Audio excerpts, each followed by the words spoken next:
Assalamualaikum warahmatullahi wabarakatuh. Perkenalkan, nama saya Rizky Amalia dengan NIM 2124 dari kelas Basis Data B.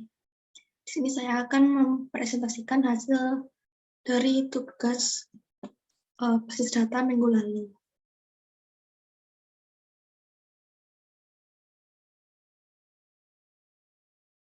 Yaitu yang pertama, soal nomor 1, identifikasikan entity dan atribut.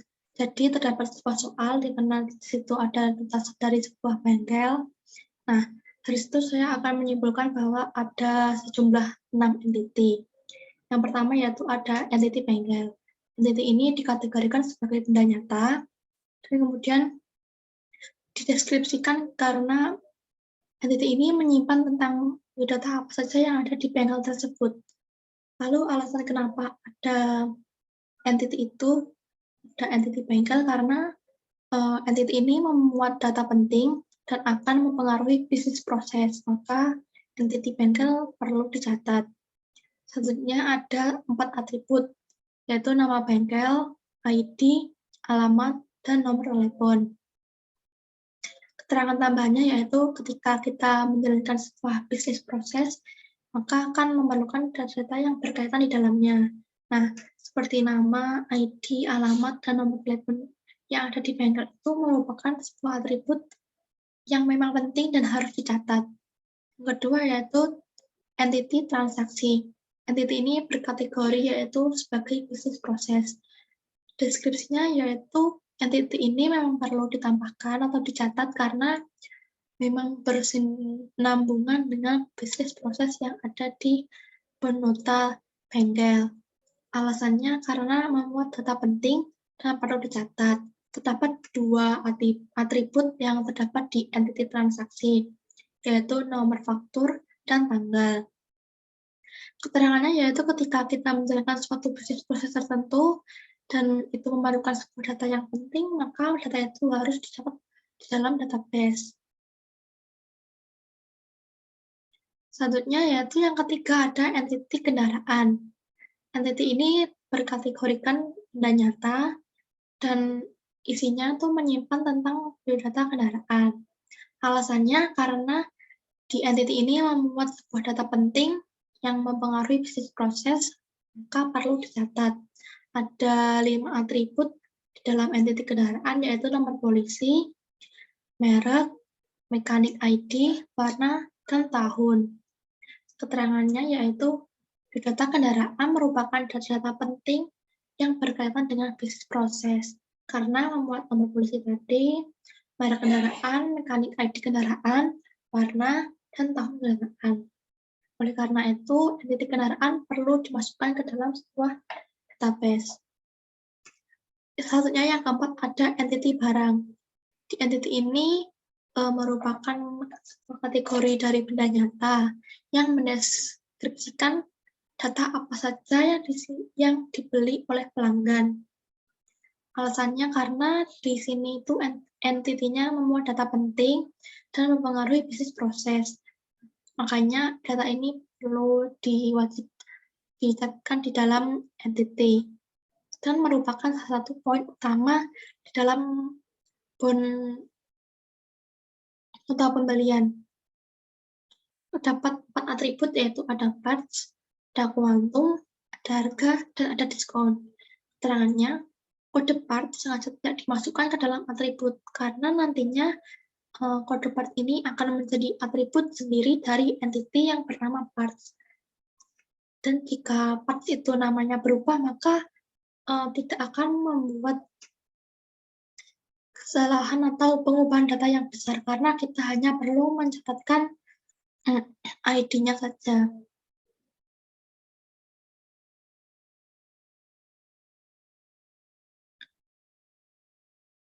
Misalnya ada ID pelanggan. ID ini merupakan kategori benda nyata, terus deskripsinya yaitu menyimpan data apa saja sih yang ada di pelanggan. Alasannya ketika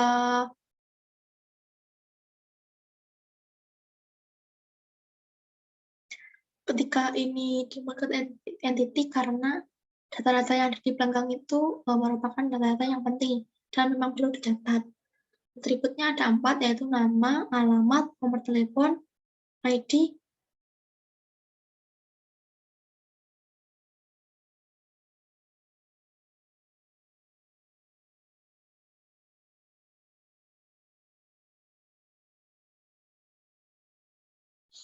sebenarnya yang keenam ada entity pegawai. Entity ini merupakan kategori benda nyata dan dideskripsikan karena memang menyimpan tentang biodata pegawai. Alasannya karena biodata pegawai itu merupakan hal yang penting dan berkaitan dengan bisnis proses, maka perlu dicatat. Terdapat 4 atribut, yaitu ada nama pegawai, nomor telepon pegawai, alamat pegawai, dan ID pegawai. Keterangan tambahannya yaitu nama, alamat, ID, dan nomor telepon pegawai ini perlu dicatat karena ini merupakan data yang termasuk dalam biodata pegawai. Selanjutnya ke soal yang nomor 2. Identifikasikan entity dari multi-valued attribute dan redundant attribute. Jadi multi-valued itu ketika sebuah atribut itu memiliki nilai lebih dari 1. Dan redundant attribute itu adalah atribut yang bisa saja setiap baris itu mereka mempunyai data yang sama. Maka dari itu disebut redundant attribute. Di sini terdapat 3 hasil identifikasi entity dari yang satu sebagai multi-valued entity sehingga dikeluarkan, yang kedua sebagai redundant attribute maka dikeluarkan juga menjadi entity tersendiri. Yang pertama yaitu ada nomor telepon. Kategorinya merupakan benda abstrak. Deskripsinya karena di entity nomor telepon ini bakal ada mempunyai nilai yang lebih dari 1, yaitu misalnya ketika pelanggan mempunyai 3 nomor yang berbeda.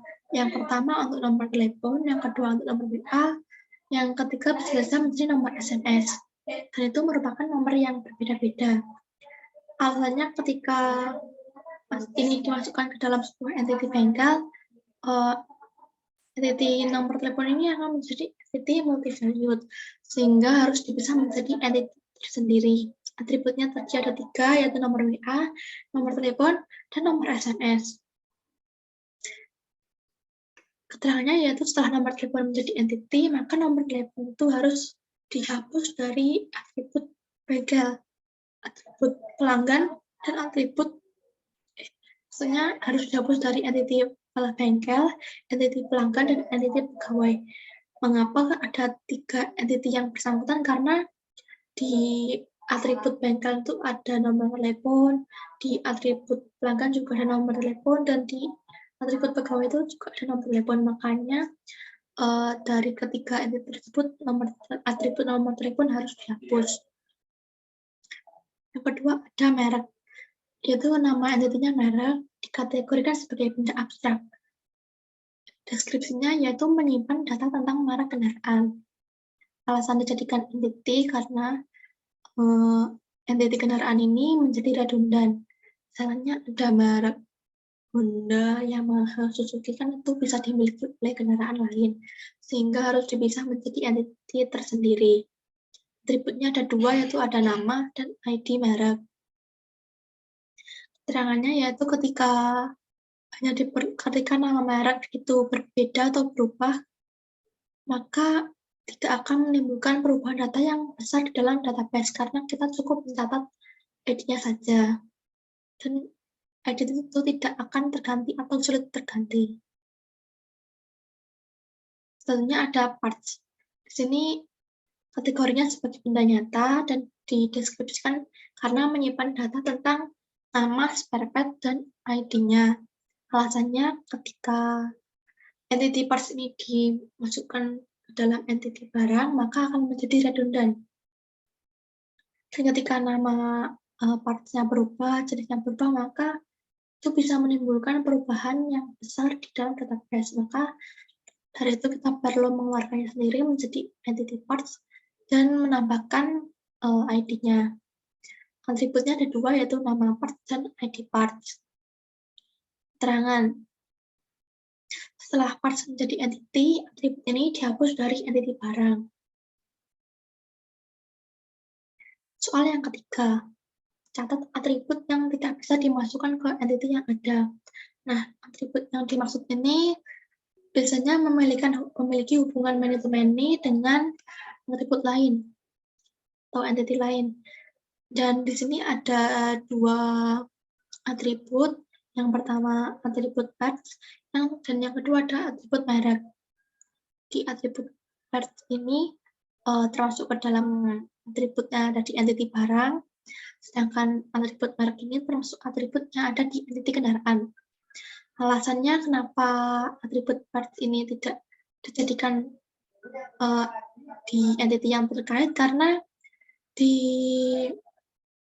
atribut parts ini kan memiliki hubungan domain dengan pelanggan, karena pelanggan itu bisa saja membeli beberapa parts, dan parts itu sendiri bisa saja dibeli oleh banyak atau beberapa pelanggan, sehingga mereka mempunyai hubungan many-to-many. Selanjutnya merek. Alasan kenapa merek ini dijadikan atribut di entity terkait, karena memiliki hubungan many-to-many juga dengan pelanggan, karena beberapa pelanggan itu bisa saja membeli beberapa merek, dan merek yang dikeluarkan itu bisa saja memiliki beberapa pelanggan. Selanjutnya yaitu nomor 4, ada penentuan primary UID dan secondary UID. Jadi primary UID ini adalah UID utama yang digunakan di dalam sebuah entity, gunanya untuk membedakan atau mempunyai ciri khas yang unik agar entity tersebut tidak memiliki istilahnya kembaran gitu. Dan secondary UID ini adalah UID tapi yang sifatnya tuh lebih, namanya saja secondary, berarti yang lebih memiliki kuat itu yang primary UID dibandingkan dengan secondary UID. Di sini terdapat 1, 2, 3, 4, 5, 6, 7 entity. Yang pertama yaitu ada entity bengkel.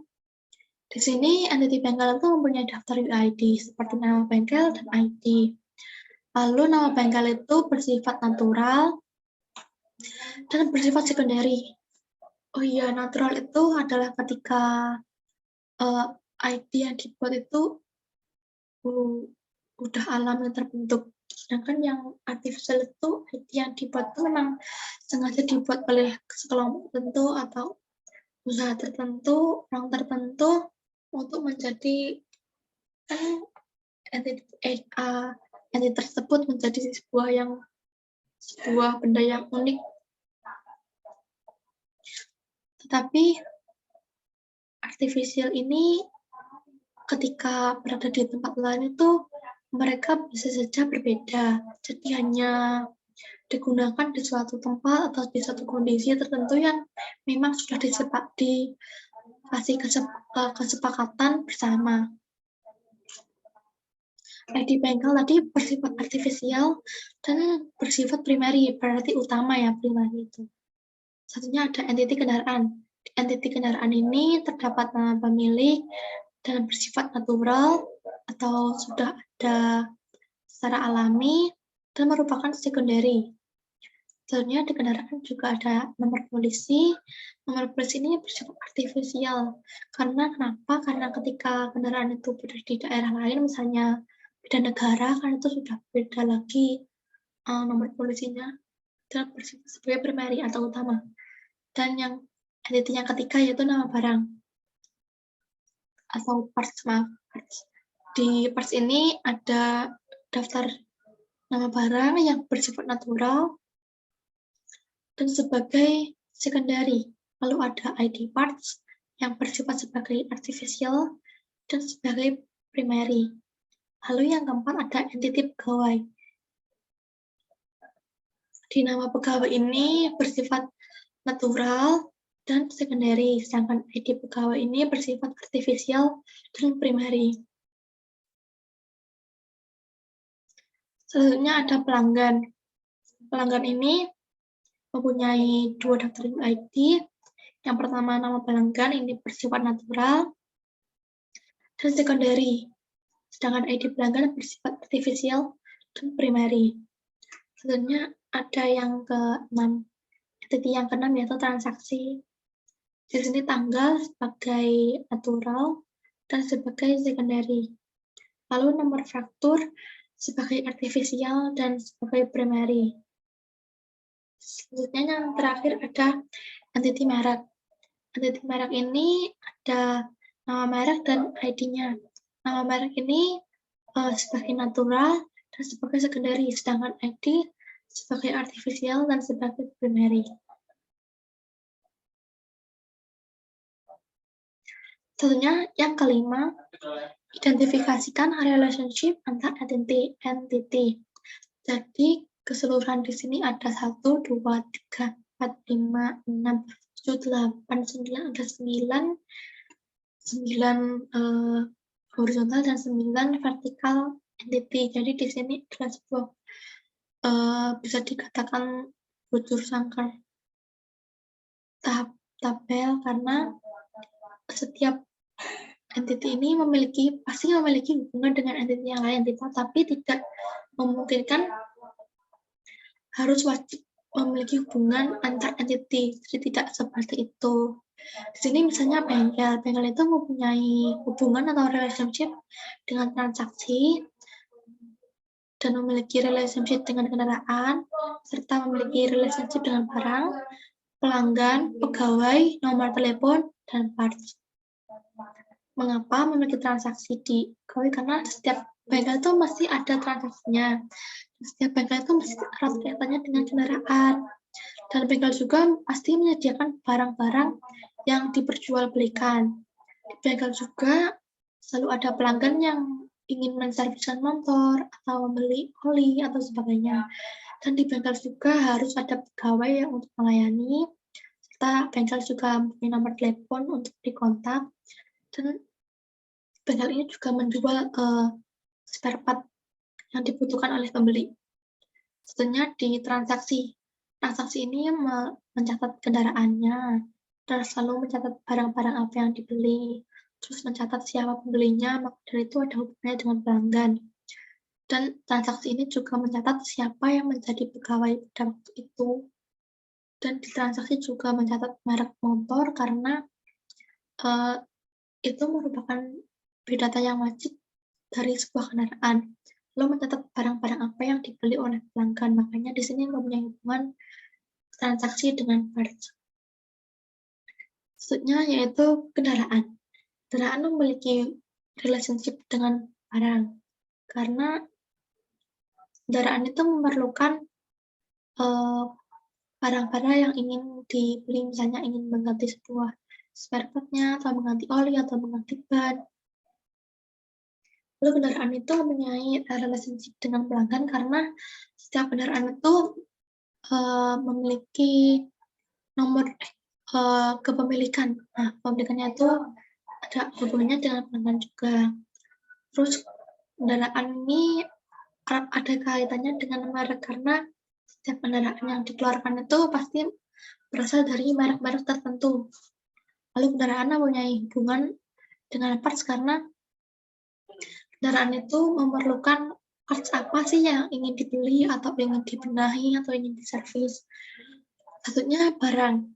Barang ini memiliki relationship dengan pelanggan karena barang ini adalah tujuan utama pelanggan itu membeli. Barang dibeli oleh pelanggan. Dan barang ini disediakan atau ditotal oleh pegawai, dihitung harganya oleh pegawai. Barang ini mencantum ke dalam sebuah parts. Tentunya pelanggan. Pelanggan ini ada hubungannya dengan pegawai ya, karena di dalam sebuah transaksi itu pelanggan dilayani oleh pegawai atau pegawai melayani pelanggan. Dan pelanggan ini mempunyai nomor telepon untuk dihubungi atau dikontak ketika kendaraan yang mereka serviskan itu sudah selesai, sudah bisa diambil. Satunya pegawai ini memiliki relationship dengan nomor telepon, karena setiap pegawai itu kan ada biodatanya. Nah, di biodata itu biasanya mencantumkan nomor telepon dari setiap pegawai. Oke, baiklah, kurang lebih itu penjelasan singkat mengenai tugas basis data minggu ini. Ada kurang lebihnya saya mohon maaf. Wassalamualaikum warahmatullahi wabarakatuh.